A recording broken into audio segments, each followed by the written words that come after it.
This is Rhonda Rawlings, News and Community Affairs Director for 107.3 JAMS, and I'm here with Mr. Frank Holleman. Thank you. Who is running for South Carolina State Superintendent of Education. How are you? Good. Thank you for being here. Great. Now, let me ask you, if elected, what is the most urgent thing that you think needs to be taken care of in the South Carolina school system? Well, I think in the big picture, the most urgent thing is to do everything we can to promote parental involvement and student responsibility. And also to promote public education being the #1 priority of our entire state, from our family up to our governor and everybody in between. So those are the big pictures. In the medium term too, I think we need to say no to vouchers or tax credits, which would undercut our public schools and create an uneven dual system of taxpayer-supported schools, which is not what we want. We've got some very immediate challenges on managing our schools through a tough financial year.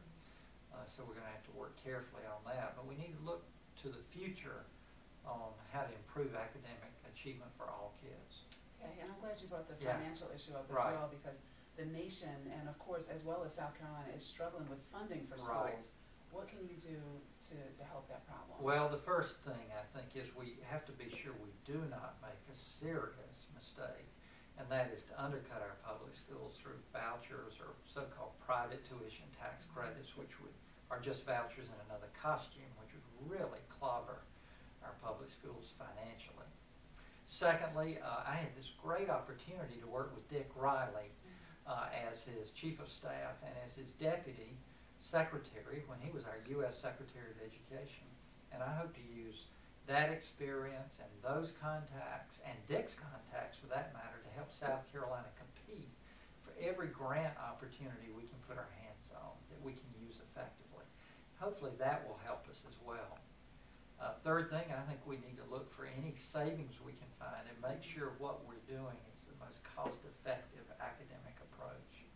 In terms of savings, I think our schools, we can probably save money on how we use energy. We can green up our schools. The final thing, in the long run, our state is going to have to look comprehensively at how we fund public education. It needs to be adequate and equitable, but it's perhaps as much as anything, it needs to be stable. We've had this erratic funding where we don't know how big our classes will be, whether a particular teacher will be employed, whether we'll have a science program the next year, and that kind of thing we need to work out of our system and work towards stable, adequate, and equitable funding. Okay. Now, I had the pleasure of attending the South Carolina Governor's Candidates debate last night. Congratulations. Thank you. Good. It was definitely a lively debate. Good. And one of the things that was talked about was merit-based pay for teachers. Where do you stand on that? I think we have to be very careful with that. I think it's a worthwhile idea to explore to reward teachers when students do well. South Carolina, fortunately, has one of the most long-established and well-tested systems that we call in our state TAP. It's done in Pickens County in some schools, it's done in Lawrence County in some schools, and it's been done throughout the state now for some 10 years. It started when Inez Tenenbaum was a superintendent with a grant from a national foundation, and we recently got a grant from the national government of $40 million to help implement it. So I think the first thing we need to do is review where do we stand with that initiative, how effective has it been, are there ways it can be improved, and should we expand it? But let me emphasize some things we need to be careful about. We do not want to create any incentives for teachers not to teach our most challenged students. We want our best teachers to be attracted to teaching our lowest performing and most challenged students. We don't want to create any incentives to discourage our teachers from teaching special education students because of fear their achievement won't grow as much. And then the final thing, we don't want to create incentives to discourage teachers from teaching our most talented kids. On some of our standard measures, our most able children top out. So you really can't show improvement on some measures, even though they are improving in a whole sense. So we've got to be very careful we don't mess up in trying to do something that could be a good reform in some places. Above all else, it requires a valid measure, and the measure has to be viewed legitimate by the faculty themselves. If it isn't viewed as legitimate, over time the system collapses. TAP requires that the faculty in the school vote in favor or express support for going to the system. So it ensures faculty buy-in as well as the principal to try to ensure long-term support. And part of any concept like this has to be supporting teachers and improving their performance.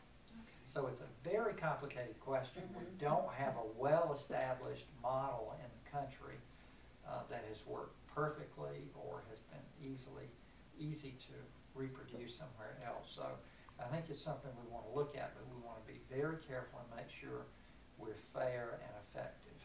Exactly. Now, sure. Last question: what do you think sets you apart from your opponent, Nick Zase? Well, I think there are three things at least. Maybe I'll mention more than that.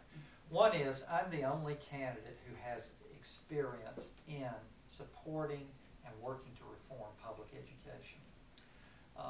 I'm the only candidate who ever attended a South Carolina public school. I'm the only one who graduated from one. My opponent has never been involved in working in to support or improve our public schools in this state. He's been a private college president, but I've been a local PTA member and board member.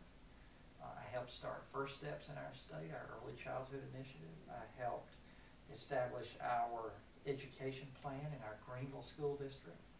I was Dick Riley's deputy and his chief of staff at the U.S. Department of Ed. I helped start our high school graduation initiative here. And I've been chair of the United Way, helped organize our United Negro College Fund fundraising effort in Greenville County in the upstate.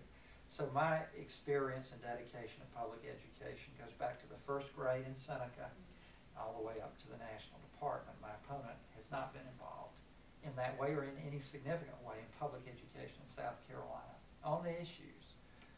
He supports private tuition tax credits, which are another form of vouchers and would undercut our public schools and take money out of our public schools and put it into an uneven dual system of education. Second, I'm a strong believer that if you invest in young children and high-quality early childhood education, you can make a big difference. And that's why I've worked for 4-year-old kindergarten, voluntary in our state. He's opposed to the expansion of 4-year-old kindergarten. And he has said some children that young are just not ready to learn. That is simply not true. Our young children are the most ready to learn. They say they're like sponges. They're like learning machines. And if we're ever going to close our achievement gap, if we're ever going to help poor kids succeed, if we're ever going to help kids with disabilities, we have to start young.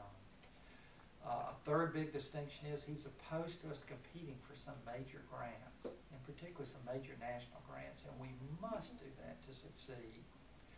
And a final point is this, we just opened this wonderful new school in Greenville, the A.J. Wittenberg School, Elementary School for Engineering. I knew Mr. Wittenberg. He was a great guy. It's a wonderful thing to have this school named after him. That school, when you go into it, inspires learning.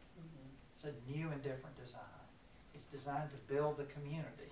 And it builds an inner city community and gives those children the first priority to attend there, and then other children from around the district can attend as well. Well, my opponent has said that every school, elementary school in the state, should be built from the same simple set of blueprints, regardless of where you build it. What he has said is we ought to build schools like CVS builds drugstores. That means under his policy we could not have that school. I think schools are centers of community.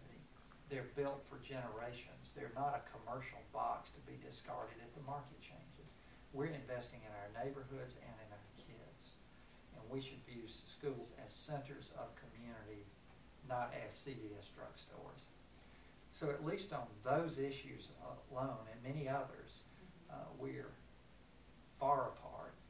And I really think the future of public education is seriously on the line in this election. And that's why I'm running. I grew up in this area, grew up in Seneca. My wife and I have spent our lives in Greenville. Our kids went to public school here, and we really believe this year is no year before the future of public education is on the line. And what I want to do is be the superintendent of public education who fights to support and reform and improve public education for all kids. Wow, those are good Good. words. Thank you so much. I know Well, you're on thank the you. campaign trail, but thank you so much for taking Thanks out so the much time. for doing it, and thanks to everyone for watching, and I would appreciate your support on November 2nd. Thank you. For 107.3 Jams, this is Rhonda Rawlings. Thank you.